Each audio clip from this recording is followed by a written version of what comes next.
Whoop, here we go. Yeah, this is our theme music.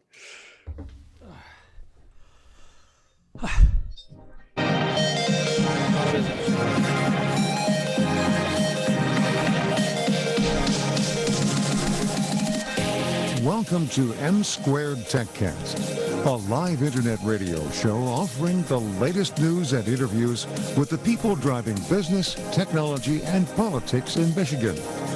Now, your hosts, Matt Roush and Mike Brennan. Hey, it's Matt Roush. And Mike Brennan. And we're back with another edition of the M2Techcast through our friends at PodcastDetroit and MITechnews.tv. And we have a fellow U of M person here. I do that because Matt's a Michigan State fan. And Thomas Zabroken. Thomas is, let me get the correct title. He is the Associate Administrator of NASA's Science Mission Directorate. And essentially, it's his team that put the Mars rover Perseverance on Mars last week. Did I get that right, Thomas? Yeah, you're right. It's something like 10 days ago. We landed on the surface of Mars, and we did so after a journey of almost 7 months, which is the distance it takes to get off the launch pad and down there at Kennedy until we're landing on Mars. I'm very proud of the team, but yes, it's our team, and I'm very proud of them. All right, great. Now, Matt has his Mars rover screen on the background there. I noticed that. And he also raised his hand and he says if you need somebody to go to Mars in the future, Matt wants on board. I know he wouldn't fit into the rover, but hey, keep it in mind. Yeah. Keep it in mind. Absolutely, Matt. You got it. All right. Okay. Thank you. Well, let's talk a little bit about that. I know we're 10 days into this, but it is quite an accomplishment. I know that also there was 2 other rovers packages set up there. I think one from Asia and one from the UAE. So it's a little crowded up there, huh? Yeah, so right now we're on the surface of Mars with Perseverance. Many people may not have remembered that we also have another rover up there. It's called Curiosity. It's been there for nearly a decade. And then we have a lander up there who's kind of really called InSight, which is listening right now to the inside of Mars and Mars quakes and so forth. We have a couple missions in orbit around Mars. That's just the US. In addition to that, there's 2 orbiters from Europe. And just in the last month or so, an orbiter from the United Arab Emirates, in collaboration with the US, joined into orbit. They have no intention of landing. And the Chinese, they entered into orbit, and they're basically doing what we did 50 years ago with the Viking. So they went into orbit, and they're going to crank down the orbit and attempt a landing in the June timeframe. That's what they told us, May to June timeframe. But you're right, it's getting crowded. It's a really exciting planet in many ways. It's a planet that is really many of our aspirations and hopes are attached to it. But yes, it's crowded, and that's good. Tell us, if you would, some of the ways this rover, the one that landed 10 days ago, is sort of superior to the earlier ones and will be able to do more science. The first thing is that the landing that we did, frankly, has no precedent in history. We used a kind of AI-enabled, kind of vision control-enabled landing mechanism, which is what we want to use also when we land humans in the future sometime. So it's a totally new technology. Where we're landing, which is Jezero Crater, we would have never been able to land with any of the other technologies we had before. It's just not accurate enough. It's too dangerous. But what we're really doing from the science perspective, if we're building on decades of research, and we're asking a question in Jezero Crater, which is a very unique site. And the question is, 3 billion years ago, when water was flowing there on the surface, at the same time there was water flowing on the surface on Earth, was there life that started to evolve, single cell life, just like it did on Earth? So it's really a question about what we call astrobiology. That's at the heart of it. It's really the search for fossil extinct life from 3 billion years ago. That's at the heart of it. Everything else is in support of that question. It's a question, of course, that has been with us for millennia. The issue that philosophers dream about and scientists, we're starting to address it. So this is preparatory to actually men landing on Mars at some point in the future. I know Elon Musk has made a big deal about what he's wanting to go up there. What's NASA's plans for getting men on Mars in the future? So what we're first thing we're going to do with the robotic world, which is what the robots are always first, because it's a lot easier to lose a robot than a human, right? A loved mother or wife or husband or father, right? We always want to learn with robots. So what we're going to do with this rover that we just landed, we're actually going to bring the samples back, which will be the first round trip to Mars. So there's a lot of technology. I already told you about the landing technologies. We're also learning about how to take breathable oxygen out of the atmosphere, which is an instrument on this rover. So there's specific things we're learning. In terms of human exploration, what we're doing as an agency is we're actually taking astronauts that have been in orbit, without stop for 20 years in the International Space Station, which frankly is a miracle of international cooperation. But we're taking those and going to the moon with it. And so for me, for all of us, the fastest way to Mars is through moon, right? We want to learn again what we knew 50 years ago when, Buzz Aldrin and, Armstrong were on the surface. We want to learn that again and then basically build the infrastructure towards Mars. So that's really what our plan is both from the technology perspective, learning the things, I call them miracles, the things we have no clue what to do. But, just like whether it's a startup or, a technology innovation, go figure them out. So we're taking care of these miracles. That's what I'm doing. But then in parallel, really build the infrastructure to go to the moon and then to Mars. So when is the first flight? I know you this rover carried along a helicopter that is able to fly even in the very thin Martian atmosphere. When is the first flight of that scheduled? Well, we look forward to that. You're right. The Ingenuity helicopter, it's the our Wright brothers moment, extraterrestrial Wright brothers moment, the first controlled flight in a different world. So right now where we actually landed really in a challenging spot. Thank God for that technology. So we have ahead of us a dune field and behind us rocks.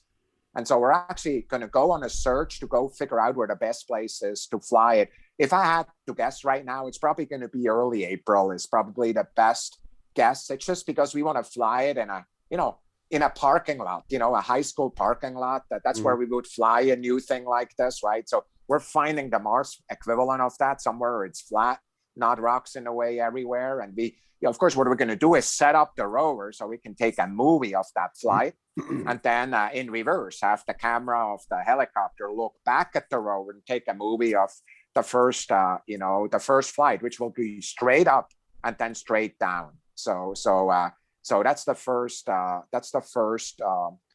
Flight. As I said, late March, early April is my best guess at this moment in time. And how far? What's the plan for in terms of where the rover is going to go? How far is it going to go over its design life? Oh, we're going to have several kilometers, or multiple miles that we're going to go. We're going to go 3 times faster than Curiosity, which was the fastest rover so far.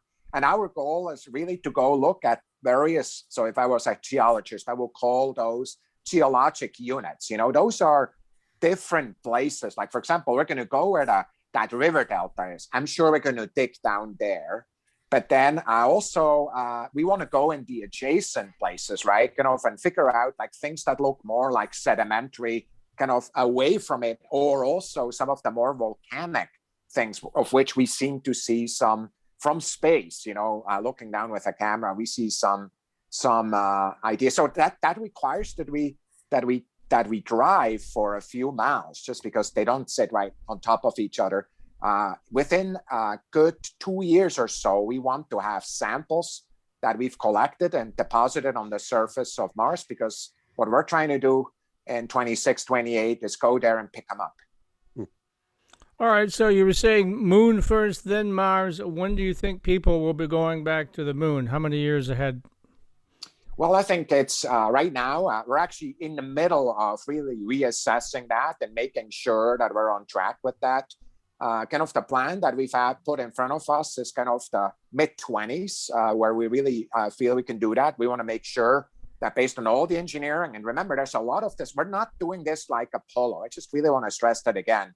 Just like Perseverance, we're not doing like we did Viking.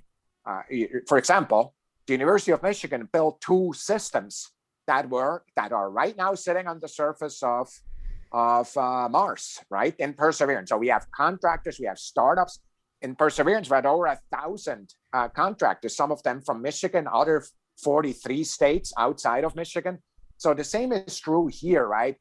What we're really trying to do is make sure that we go as a commercial community and, with Elon and everybody, you mentioned him, but, it's one of many, as also the international community, because we think that makes us a better world. So that's what we're doing. Yeah. And I know you mentioned contractors and startups. You have an entrepreneurial streak in you as well. You were the founding director of the Center for Entrepreneurship at the U of M College of Engineering during your U of M days. So tell me a little bit, what are the opportunities for startups and entrepreneurship when it comes to space exploration? Yeah, it's an incredibly good time to ask that question. I remember I was really needy for students, and I signed a number of my students on the space system side up for entrepreneurship classes. And now I look like a really wise guy, because a number of these people have companies now or are in startups. In fact, just this week, we expect 2 more companies to go public, right? Yeah. So we have Rocket Lab is going public. They're going to raise $750 million, build another medium lift vehicle, right? Yeah, exactly right. And we had Astra just with a similar type of story, and there's others that are under consideration. Many of them are SPAC mergers. Some of them have a different kind of path. But kind of the point is, this is a place where the private investment has gone now in a multi-billion level. And it really is taking off, not just on the launch side, which Rocket Lab is, but also on the imaging side of Earth, but as well as other service businesses. And I've built actually in my program a number of elements that are fully focused on services, like the commercial lunar payload services is a very forward-leaning, service-based entrepreneurial type of activity that, frankly, without the Center for Entrepreneurship at Michigan would have never come up with, right? It's just really understanding what it takes for the government to kickstart some of these new markets. Mm-hmm. All right, so we're coming up towards the end of the segment, and I know a lot of people are going to want to keep tracking your progress. I know NASA has an app where you can go and watch NASA TV and get further information, but what other ways can people track what you guys are doing with the program? So we are on all social media platforms. If you looked at the internet, it's mars.nasa.gov if you're a Martian. Or if you wanted to watch TV and any one of those milestones, it's nasa.gov/live. I'm on Twitter at Dr._Thomas C. I'll be happy, make yourself known, and I'll be happy to connect you with wherever you want to go. On Twitter, NASA is very strong, has a series of accounts. So start following us, give us feedback. And, we think that what we're learning from all this is not just about Mars, but the power of humans to do amazing things, whether it's a startup, whether it's a Mars lander, or whether it's a COVID vaccine. It's this kind of humans together can just do amazing things. That makes us full of hope. And you all feel, I hope, the same way. Absolutely, yes. And we do appreciate you taking time out of your very busy schedule to join us live today. Thanks again, and go blue, right? Absolutely. Go blue or green or whatever the color is. No green blue for me. So. All right. All right. Thanks so much. Yeah, well, Mars will be a bit more green maybe someday, huh? Yes. All right. Thanks very much, Dr. All right. Thomas Thanks so much. Of NASA and formerly the University of Michigan. Thanks for being with us today. We'll be back in just a moment with another segment of the M2Techcast. For right now, it's Matt Roush. And Mike Brennan. And you're watching through our friends at Podcast Detroit. Lawrence Technological University graduates earn a degree. Thanks very much, Thomas. We'll get you the MP4 file after the show. The Brookings Institution ranks LTU 5th among U.S. colleges and universities. Be enriched. Be more. At LTU, possible is everything.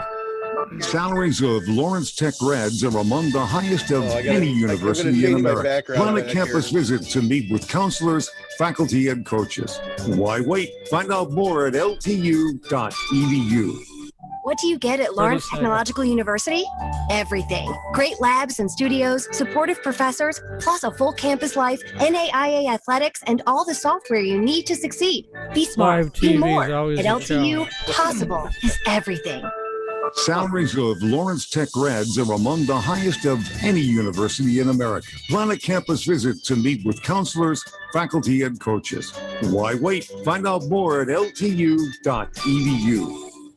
Hey, it's Matt Roush. And Mike Brennan. And you're watching the M2Techcast right here through Podcast Detroit, mitechnews.tv. And we have joining us all the way from Troy, Michigan.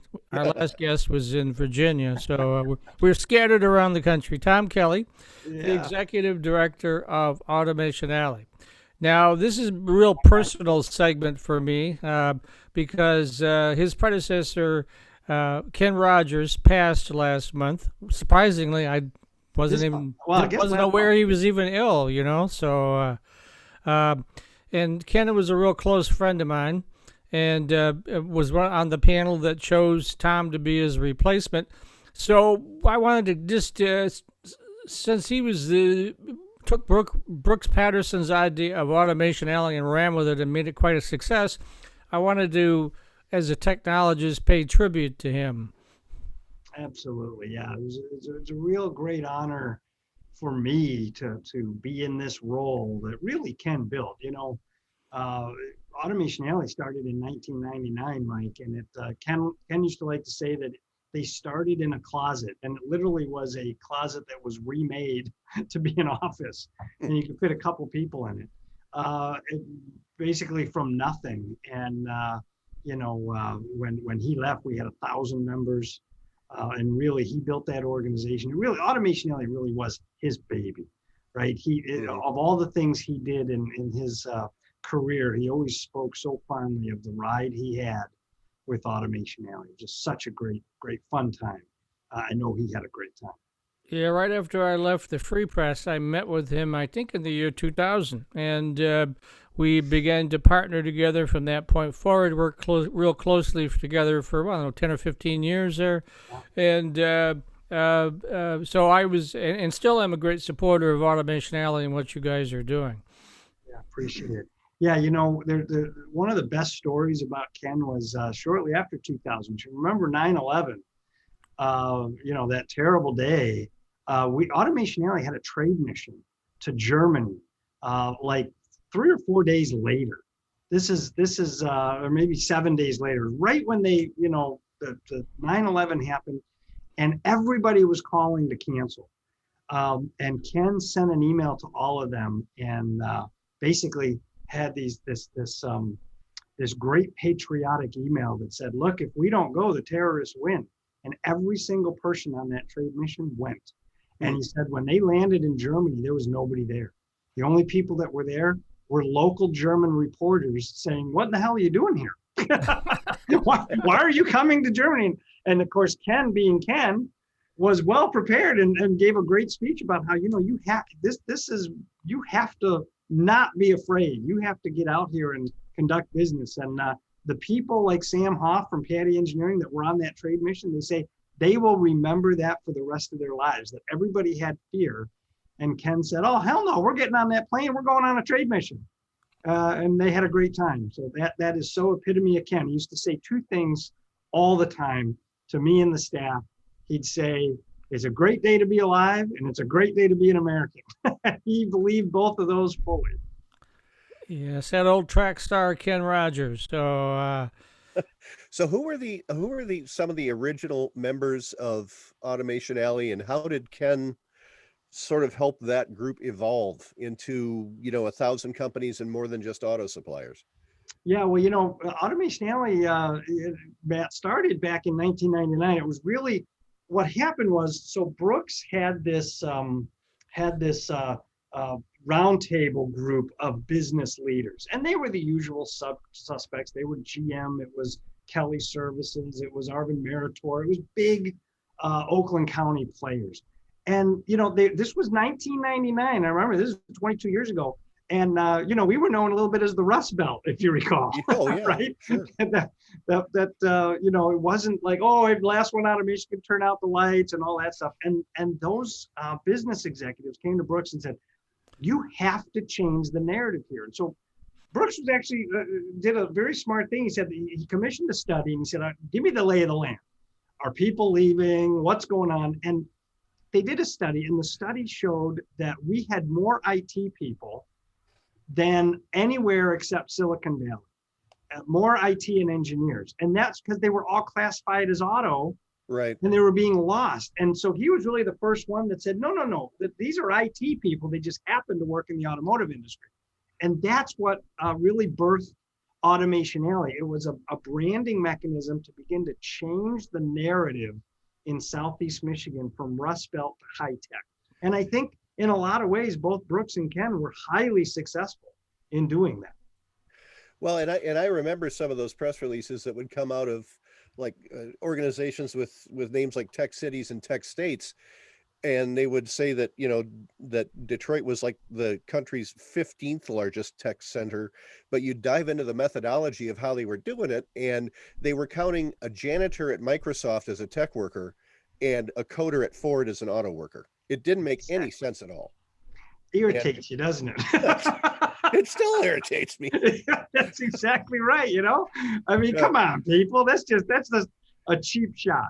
Yeah. But Ken was well aware of that. And so, he always was telling the story, right? We had our tech industry report that was a real cheerleading report. Now we've morphed it because we've gone down this industry 4.0 path. So we call it tech in industry, and we talk about how industry is using technology. But Ken really was the brainchild of that report. And really, that report was not designed to be digested by people in Michigan. It was designed to be digested by people all over the world. Right.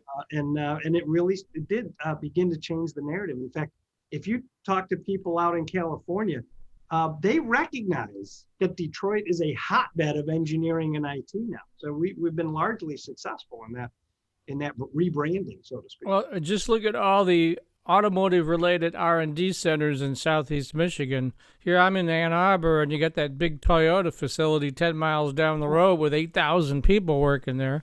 And just all sorts of stuff like that going on here. You got M-City, you've got the other facility out at Willow Run where they're testing connected vehicles, autonomous vehicles. None of that was here. Yeah. Gosh, this is fairly recent, like in the last 10 years or so, right? Yeah, I think we're up to something like 193 distinct R&D headquarters for 193 distinct organizations in automotive. That is you can't replicate that. No region even comes close anywhere in the world.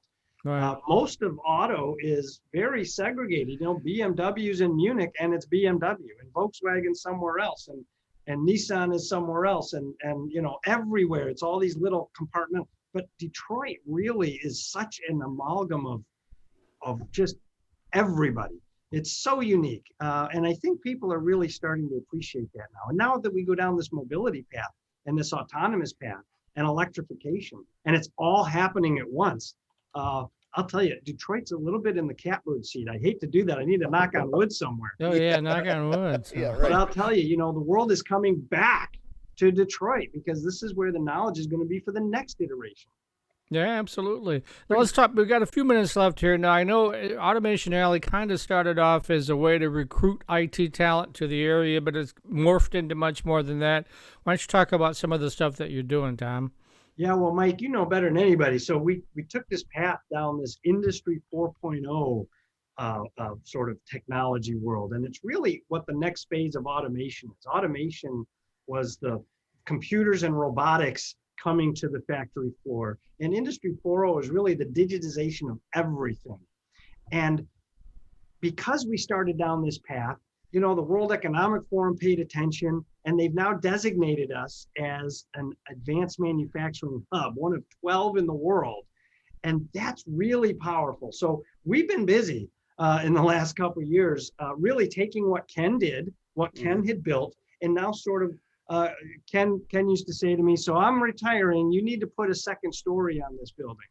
And I hope he meant that proverbially, because I don't plan on putting a physical second story. Yes. But we are doing that. And so you're seeing that the world is beginning to pay attention and recognize sort of all that we've done. We're up to 1,350 members, so we've continued to grow from him.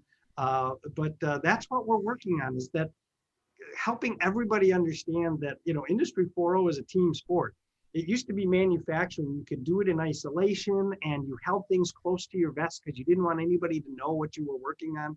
Well, with this digitization, the speed of change is so quick that you actually have to be collaborative. You have to change your mindset. And that's the tough thing that we wrestle with here, Mike and Matt, is just getting people to understand the world has changed and how you will manufacture things going forward is going to be different.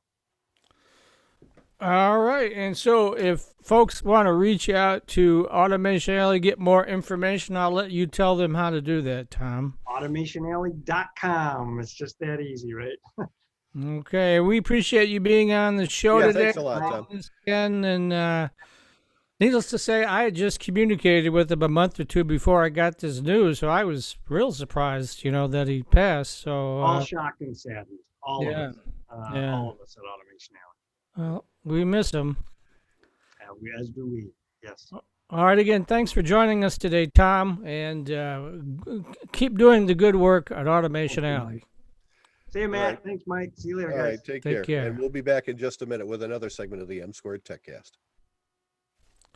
Lawrence We'll get Technological you an MP4 University of that timing, put it on the website. and a higher starting salary. Thanks. In fact, when it comes to earning potential, the Brookings Institution ranks LTU fifth Is among Fred here with colleges us? and universities. And I don't see Be Fred enriched. yet. Be more. At LTU, possible is everything. Salaries of Lawrence Tech grads are among the highest of any university in America. Plan a campus visit to meet with counselors, faculty, and coaches. Why wait? Find out more at ltu.edu. What do you get at Lawrence Technological University? Everything. Great labs and studios, supportive professors, plus a full campus life, NAIA athletics, and all the software you need to succeed. Man, Be stand smart, by to be do a more. quick At filler on LTU, LTU while we possible wait on- is everything. Salaries of Lawrence Tech grads are among the highest of any university in America. Plan a campus visit to meet with counselors, faculty, and coaches. Why wait? Find out more at ltu.edu. We're Hey, back. Yeah, it's Matt Roush. And Mike Brennan. We're waiting for our epidemiologist, Fred Brown, to join us. Should be momentarily. But in the meantime, gives Matt an opportunity to talk about his favorite university. And I'm not talking about that one in Lansing, so. Yeah, the one in Southfield. Well, what we're announcing today, in fact, the press release just went out a few minutes ago, is a new accelerator that's part of our Centropolis Accelerator program. It is for clean tech, climate tech, and circular economy companies, so 3 Cs. So it is being called the C Cubed or C3 Accelerator. And basically, we're helping startups with grants of $5,000 to $15,000. Plus, there's some no interest loan money there and some consulting help and that kind of thing for companies that are involved in sort of clean tech products. And in general, clean tech products and services help us with our greenhouse gas problems, help us with waste reduction, energy efficiency, that kind of thing. Companies that provide products and services in those areas, and mostly we're looking at products. The Centropolis Accelerator is pretty unique among all the business accelerators in Michigan, that it deals with companies that have actual physical products, not just services or apps. Okay. And Fred Brown has joined us. Hi guys. Gosh, Hey. I'm sorry I'm a Howdy, little Fred. late. I had a lot to put together and I'm not quite done yet, but we'll go through it. How does that sound? Okay. Sounds great. Now, I'm hoping you're going to be talking about the Johnson & Johnson vaccine, right? You can talk about that? I can talk a little bit about that, actually, if you want me to.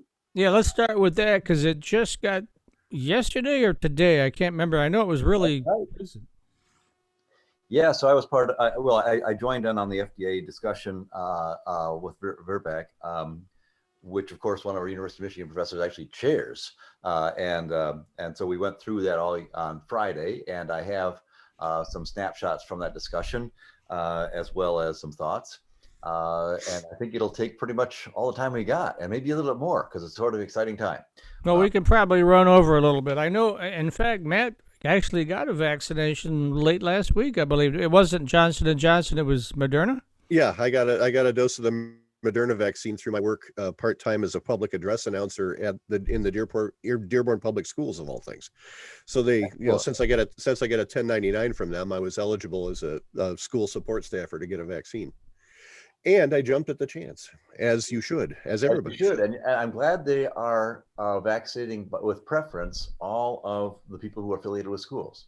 That's really important, and that's some of the things that we recommended to Governor Whitmer, and it sounds like she's going through with that, which is great, because we keep saying, let's send all the kids back to school, and then we have all the people who are actually teaching the children and feeding the children and busing the children at risk. And so we have to I'm glad we requested that they escalate and elevate the people who are affiliated with schools, so that we could bring the kids back safely, or even more safely than we can without that.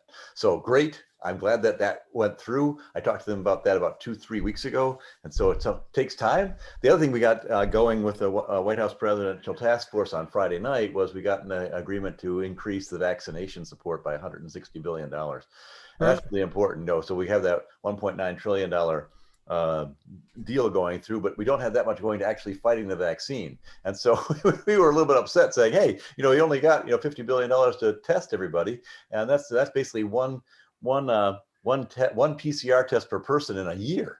Are you guys kidding me? Are you guys serious about testing or not? I said, oh, we better get more serious about testing. And then they said, now how about the vaccination? You got $20 billion of vaccinations. That's your only chance of ever getting rid of this damn thing. Are you going to start working on vaccination? Yeah, let's increase that budget a little bit. So we got that in, thank goodness. And so I think you'll see a lot, especially now that we got J&J approved. I think you're going to see a lot more getting out, which is so important. I appreciate we have to help all the people who've been set behind, with the COVID virus. But first we got to beat this thing, and then we can start to rebuild the economy. If we're rebuilding the economy as it continues to attack us, it's not going to get very far. So that was our point, and task force brought it up, and we were successful in getting them to agree that they would redistribute some of the funds, which is really good. So yes. We had a big meeting. We had a big week last week, so that was exciting. And I wanted to talk a little bit about where we are first before we talk about the Johnson & Johnson vaccine. I'll go into Johnson & Johnson probably more detail than you guys want to see, but I'll talk a little bit about seroprevalence. And you can see this is how much the virus has currently infected us. And right now, the dark purple is 25%. So you can see Wisconsin, Ohio, we're surrounded by 25%ers. Michigan's a little bit better than that, which is good. Some states, interestingly, South and North Dakota, who decided not really to participate in the seropositivity test. Just I saw the one of the, I can't remember if it was North or South Dakota, that the lady governor was at the Trump thing going on down in Florida, saying that Fauci got everything all wrong. So yeah. Well, I'd like to know where she got her PhD from, or her MD degree, because right now they have more deaths. South Dakota is dead last when it comes to number of deaths. That's per capita, and that's what you want to look at. And her behavior. Undoubtedly, we're talking about hundreds of scientifically peer-reviewed articles pointing out that her opening up the big motorcycle rally in South Dakota caused the whole Midwest to go on fire within 2 weeks. So the fact that she's up there talking about that is completely irresponsible. And the more we get this under control, the faster we get this under control, the more states like South Dakota can successfully open up. But as far as I was concerned, that opening was that her policies have really killed a lot of people, not just in her states, but in surrounding states. And so if she really wants to have a good look at the data, I'm happy to talk to her people about that data. I did help South Dakota at one point with some of their work. They are completely paper-based. So they, are behind in the way they actually work in trying to control this disease. And they have, numerous RFPs out. To their credit, they have a lot of very responsible people in their Health and Human Services division who are trying to improve the situation. But the governor herself is a real detriment to the health and safety of people in this country as a whole. And it really makes me unhappy to hear that people are rebroadcasting really very detrimental and incorrect information about the situation in South Dakota, because her policies killed a lot of people in surrounding states, and that people should know about that. Okay. So at any rate, they decided not to participate in the seropositivity study because their numbers are probably also off the charts, frankly, on a per capita basis. But you can see generally, we're only at about 20 to 25% seropositivity in the United States. So if we're hoping that they're just letting things open up without a vaccine, or and before we have this thing in control, it's somehow going to control the virus, we are sadly mistaken. This is through the end of December of 2020, and you can see just how short we fall of coming to seropositivity that's actually going to protect us. Generally, when you're seropositive and you've had the disease before, we think you've got immune neutralizing antibodies in place for about you're about 50% protected for about 8 months. So if you have COVID and you want to go get a vaccine, what you do is you wait 3 months and then you get the vaccine. Because otherwise, what will happen is you'll get the vaccine, you've got all these antibodies who are protecting yourself against all those spike proteins that are coming in to try to vaccinate you, and it'll actually hurt the vaccine's effectiveness. And you will be somewhat protected during that 3-month period of wait. So that's our suggestion right now, is to, if you are seropositive and recently infected, wait a little while before about a 3-month period to let your body calm down a little bit. So that when you get the vaccine, you're not trying to fight it. So that isn't a good situation. But so this is where we are right now. And you can see that without our vaccines, we'd be in real trouble. The thing that we're worried about are these variants. And you can get a sense of where the variants are and what we're worried about. We're worried about the B117 virus because it actually spreads more rapidly than the traditional virus by about 70%. And the reason it does it is because it actually causes you to become sick, become transmittable after day 2 and in day 2 rather than waiting until day 5, which the average virus does, the old variant does. And it also gives you more viral shed, and that viral shed that you do shed is actually more infective. It's about 85% more attached. It has greater attachment affinity to your ACE2 receptors than the what they call the G strain of the virus, which is the most prevalent one we've got of the Wuhan virus. You can see where the concentrations are, and they've colored the whole state of Michigan in, which is a little bit misleading. The truth is, Ionia County is where we have the vast majority. We got 90, where we're off the charts in Ionia County. Is that because of the prison that's there? Yeah. Okay. Almost everyone, sadly, over half the prison population is infected with the virus. Wow. Yeah, I'd heard that. I wasn't sure if it was true. Yeah. So so it shouldn't be the whole state. It should be a big red spot in the middle of the state that's really a problem. Florida has a problem mostly in the south, on the southeast side, in Miami, a little bit less on the Caribbean side. And California, you can see, also got a high rate. But the fact that we're so dark is a little bit upsetting, and that's because we were doing quite a bit of travel. The athletic teams, the University of Michigan, the automotive companies also were traveling quite a bit, and those brought some of that variant in. B1351, that is the South African variant. You'll hear more about that. We're concerned about that, but we think that our vaccines will protect us. And then we have the P1 variant. P1, P2 variants are dangerous because they actually have a mutation right in the middle of their right in the middle of what they call the binding domain. And that actually causes our antibodies not to latch onto that part and block it. So our antibodies are not as effective, and we think that it might actually escape detection of those killer T cells. And the killer T cells is the other part of your immune system, and they circulate around your body looking for infected cells. So step 1 is you prevent the virus from even getting into your cells. And that's the antibodies. And unfortunately, these mutations disguise the virus. And so that our antibodies can't detect them. And then the second thing that happens is they come in, they infect your cells, and the cells become infected and start to spread virus around. You want to kill those cells off. And so that's what our T cells do, our B cells do. It remembers we've got a bad cell there, let's take it out. And so and those two are protections, and our worry is that our vaccines, it'll escape those protections of the vaccines that build up those capabilities in our immune system. So that's where we are right now. And there is a new variant in New York that we're watching quite carefully.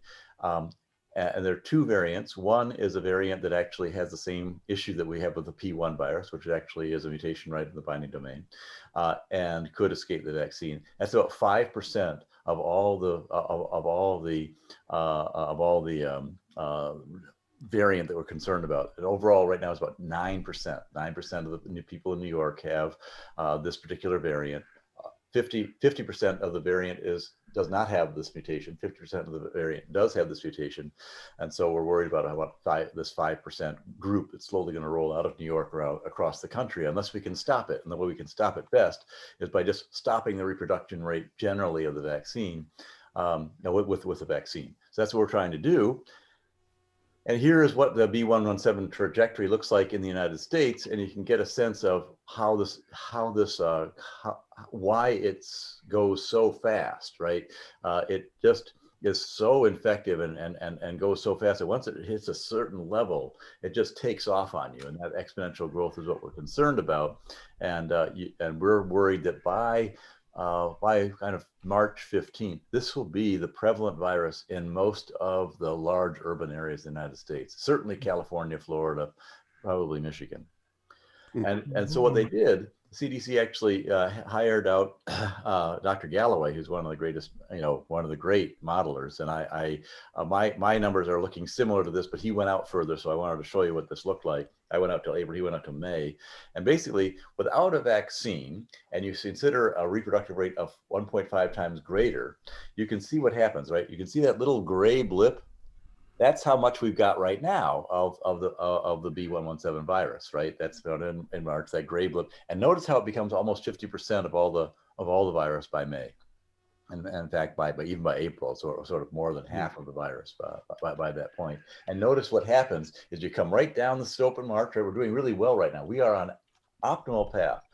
We are hitting all of our numbers for vaccinations.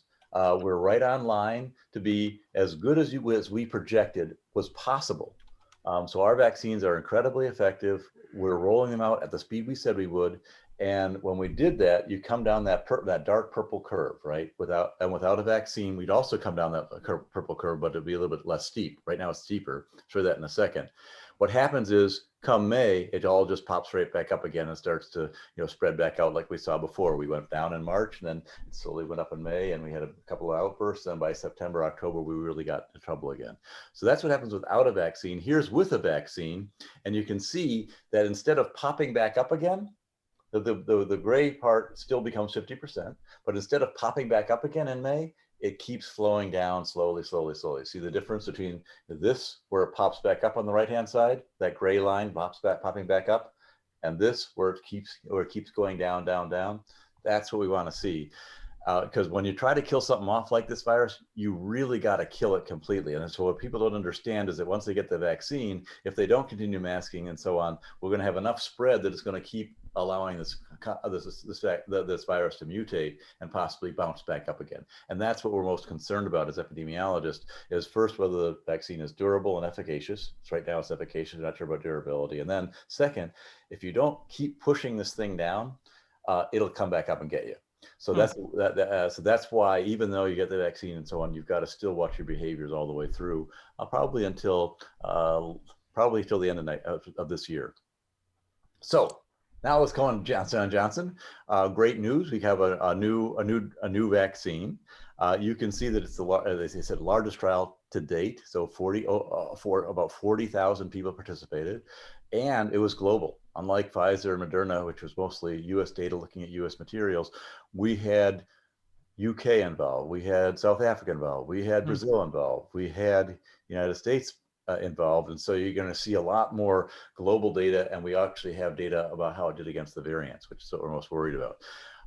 The other big thing about this is you'll see that it's a slightly different kind of vaccine. So we have to make sure that it can't reproduce itself, and I'll show you that in a second. It's non-adjuvanted. That means that it doesn't have any additives to it to increase the responsiveness of the reaction. A lot of vaccines, what they do, for example, the Novavax vaccine, which is coming out, they're using proteins And in order to dial in just the right amount of response to your immune system, so your immune system responds to the right level, doesn't over-respond, what it does is it uses adjuvants that sometimes out of alum and so on, that actually increase your body's receptivity. And you want to dial that just enough so you get an immune response, but not enough so you get sick. And so that's what they're dialing in with adjuvants. In this case, we don't need any of that. And so you have fewer reactions, fewer adverse events, because it's just natural, all natural ingredients. You can also store this for 2 years frozen, and just normally frozen in a regular refrigerator freezer. And you can open it up, and you can use this for a long period of time without having to worry about 30 days, without even having to worry about whether it goes bad or not, because it's a different technology. In the past, the mRNA technology, much more fragile, using messenger RNA. This actually uses full-strand DNA and a virus, and we have a lot more experience with this kind of vaccine than the mRNA. The mRNA was brand new. In this case, we've got Ebola experience and other experience where over 200,000 people have been using this vaccine. And what's nice about it is it scales really well. So we can make a lot of this in small bioreactors all over the world. Unlike the mRNA, which requires a lot of specialized skill sets and handling, this is a lot more robust vaccine. So you can get a lot of yield, out of this kind of a reaction versus the mRNA yields. And it's one dose, which is great because you only have to go once and you're done. Now they have another study underway that's looking at a 2-dose regime that might be more effective. The difference between this vaccine, the mRNA vaccines of Pfizer and Moderna is these vaccines are generally a little bit less what we call boostable. So once you've had your first vaccine, you don't get as much of a bump on the second vaccine as we see in the mRNA vaccine. So that's the reason they went for just 1 dose. They thought that was good enough to get us out there, and then they'll see whether we get enough of a boost to improve on this second round of vaccinations.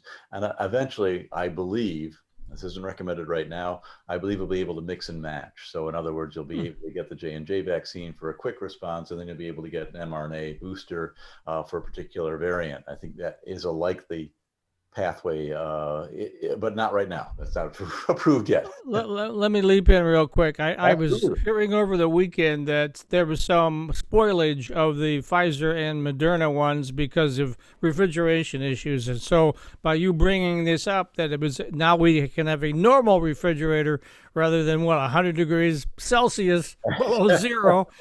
Not too many people have that kind of refrigerator, so that's exactly good, right? That's exactly right. We've got ultra cold chain, which is a -70. We've got, cryogenic, which is above 170. I mean, that's even colder, but we got basically the Pfizer is approved for -70 degrees centigrade. They have actually asked for the FDA. They said, we have evidence now that shows that we can survive. Our vaccine does okay at -20. Can you please change the EUA, the emergency use authorization, to allow us to distribute at -20 rather than -70. That'll be a big help, but -20 is still pretty hard, right? I mean, our normal refrigerators are 2 to 8 degrees centigrade. That's what we really want. That's what our infrastructure is built for. We can go through a normal refrigeration process there. With -20, you're still talking about something that's pretty special. So at any rate, we're great news. J&J enters the scene. They're going to have 4 million doses this week. Then they're going to have 0 doses next week as they kind of ramp up. But by the end of the month, they'll have another 16 million doses available. That's going to bring us to a pretty steady rate of about 2 million. The last couple of days, we've done 2.6 million doses a day. So when you start to, that's getting up, that 100 million.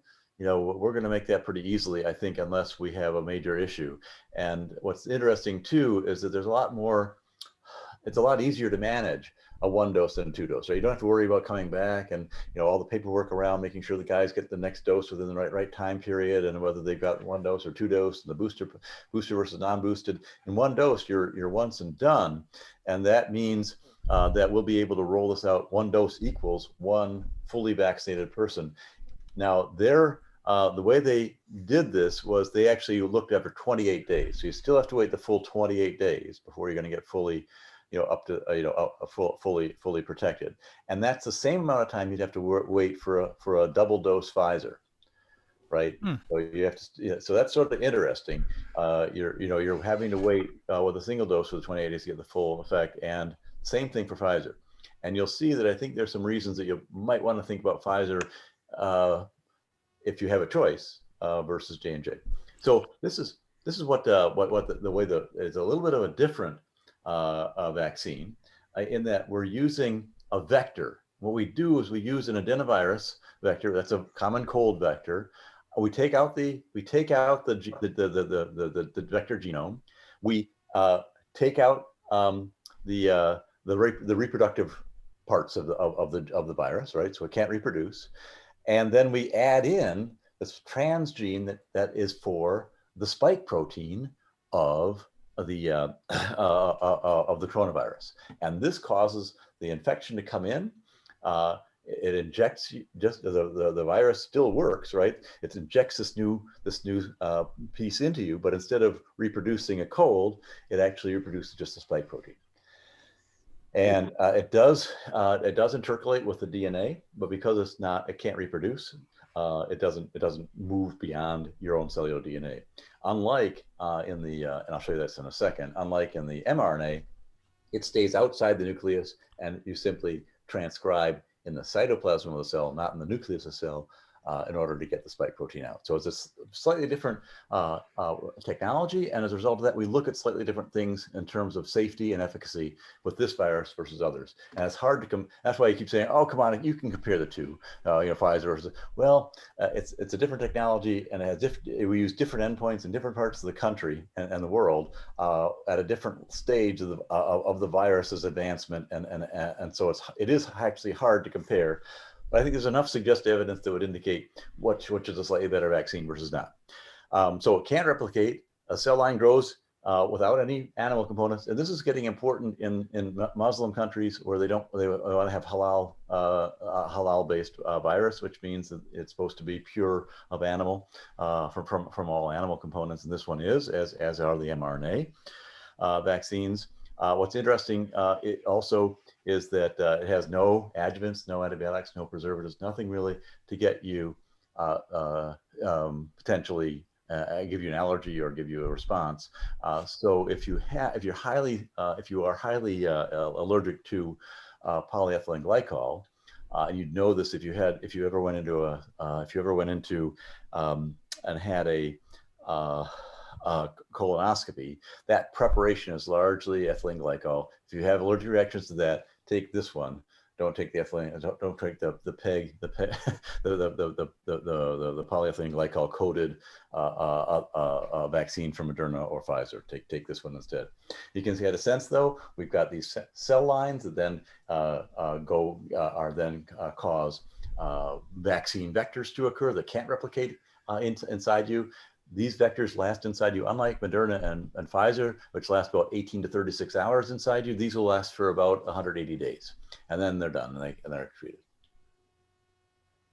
I don't know if you can see this that well, but this is the difference I was talking about. This is why I said when I gave you the voiceover first. Basically, you can see that's the vector, that little hexagon that you have on top. That they've taken the old DNA out, they put the new DNA in, the vector goes then in, and DNA gets pushed into your own DNA of the host cell. That's your nucleus, and then it shoots out the mRNA and it then replicates. What Pfizer and Moderna do is they give you the mRNA directly, and the mRNA, instead of getting shot into you with a viral vector, it gets just absorbed with normal, through the oil. The oil lets it slip through the cell membrane that exposes the mRNA, and then out it comes. What's nice about this is we don't rely on these lipid nanoparticles.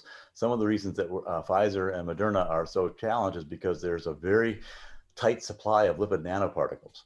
And so by having another supply chain involved, we're not going to have that supply constraint hitting us quite as hard as we did now with Pfizer and Moderna, and so that'll be helpful. So here is what we actually tested.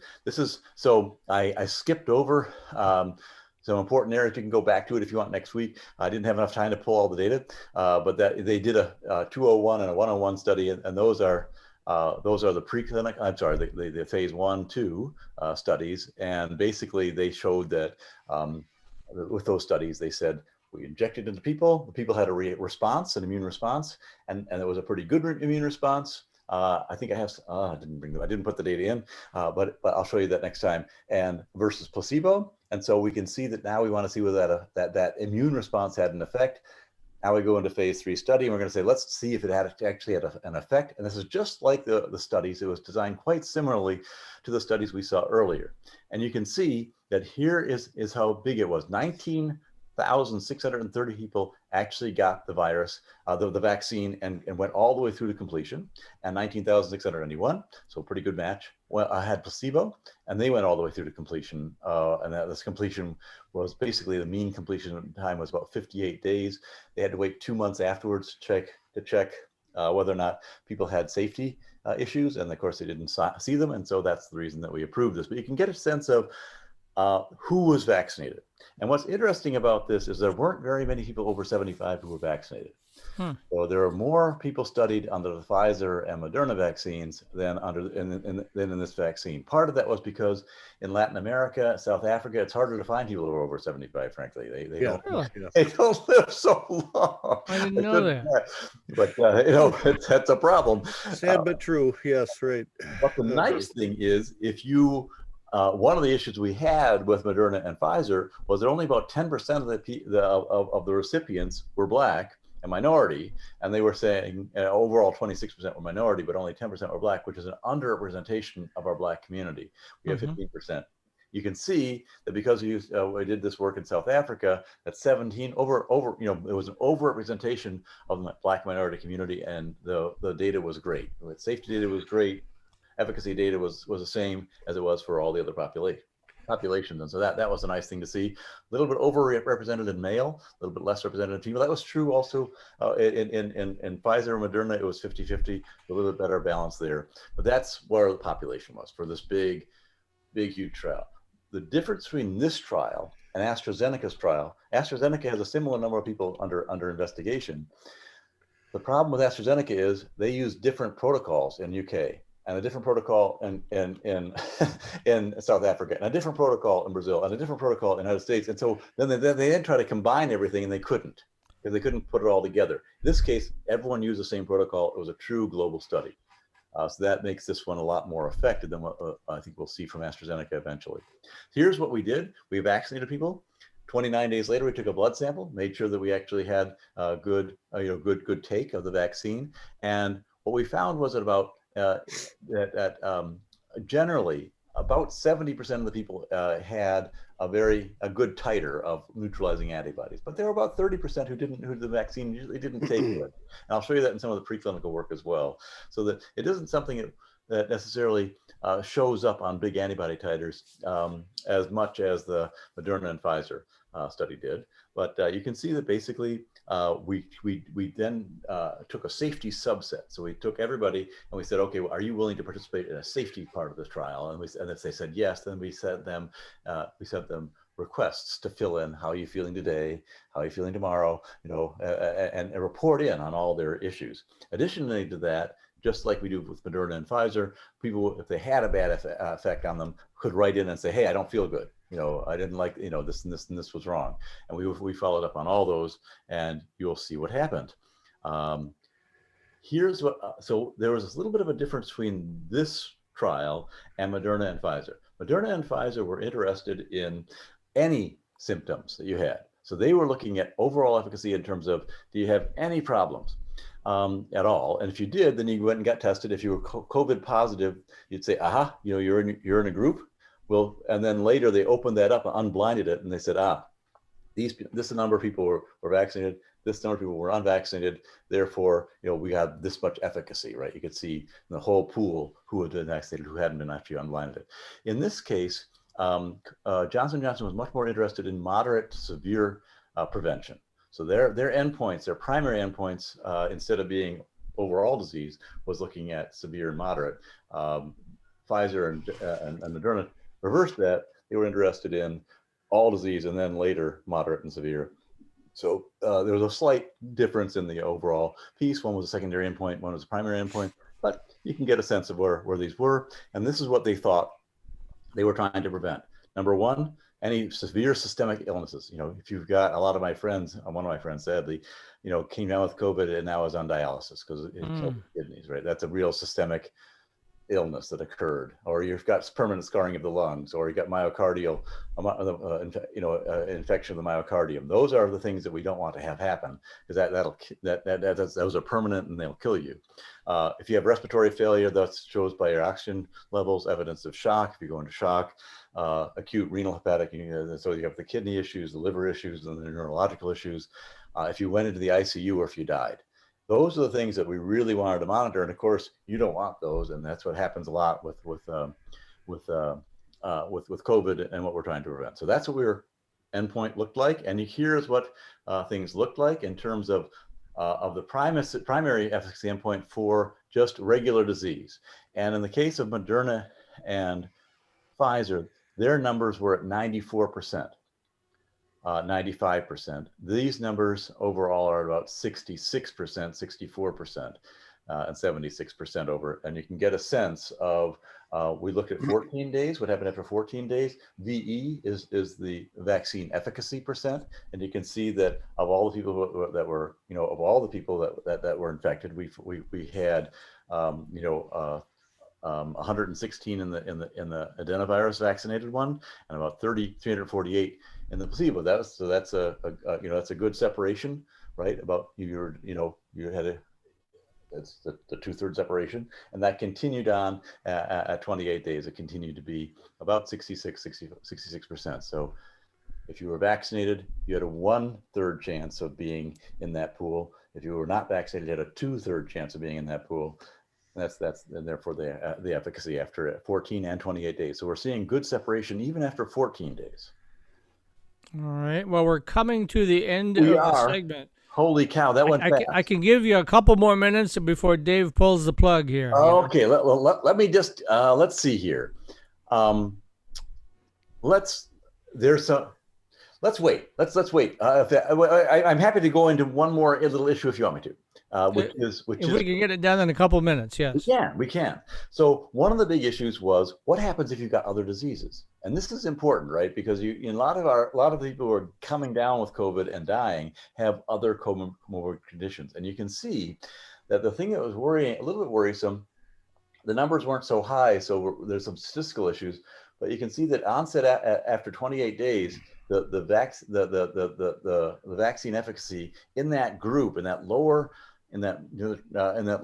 right-hand corner, is 42.3%. So that bears looking into a little bit more. Statistically, it's not, it's still within the confidence interval. You can see the confidence interval between -13 and +71, but it's a little bit lower than we'd like to see in those people who are over 60 and have multiple comorbid conditions. And if you look at a little bit more closely, you can see that those comorbid conditions were especially true about diabetics, and especially true about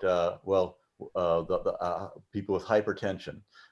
So if you're overweight, turns out no big deal. If you've got diabetes, though, you probably want to talk to your doctor about whether they would have a point of view given this about whether you should actually try to go out and reach out for the Pfizer and Moderna vaccine, which didn't show this delta, versus the J&J vaccine that does show this kind of a dip in the efficacy. So that I think if you've got a comorbid condition of diabetes, you might want to just check with your doctor and check it out. Overall, the efficacy analysis here was good, and this is for severe disease, and you can see that for severe disease, we're after 28 days, you're up at 85% prevention, and we had no deaths at all in people who took the vaccine, and we had the typical kind of death rate for people who did not take the vaccine in the placebo group.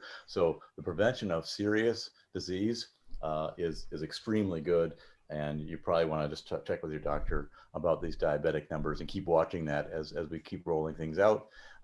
There is a difference between the U.S. rates of prevention and efficacy versus the Brazilian and the South African. In South African, in the United States, the best comparator we can use against Pfizer and Moderna is about a 72% overall effectiveness rate versus Moderna and Pfizer, which are at 95%. But Pfizer is at 89% for serious, Moderna is at 100% for serious, J&J is at 85%. All really good compared to not having a vaccine. So if you don't have a choice, get a vaccine if you can at all costs as soon as you can. And I have also heard of people thinking they're being noble for turning down a chance to get the vaccine so someone more quote unquote deserving can get it.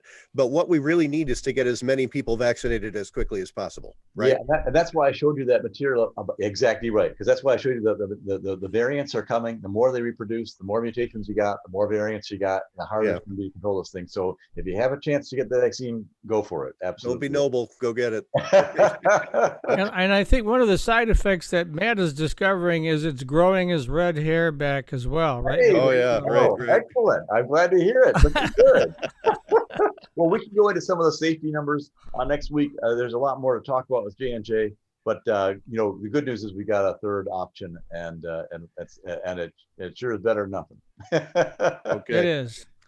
We're going to have to leave it at that. Take us out, Matt. Yeah, thanks very much to Fred Brown, our favorite epidemiologist, for being with us here this week. Once again, we've had him on just about every week for a year now. It's getting to be a habit, and hopefully in a few more months we can I'll maybe let you take a week off, huh? All right. Well, thanks very much, Fred Brown. Thanks to our other guests here today, Tom Kelly from Automation Alley and Dr. Z from NASA and the University of Michigan.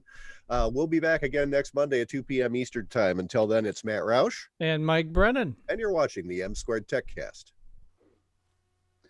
Oh, I'm glad you asked me about J&J. That was perfect because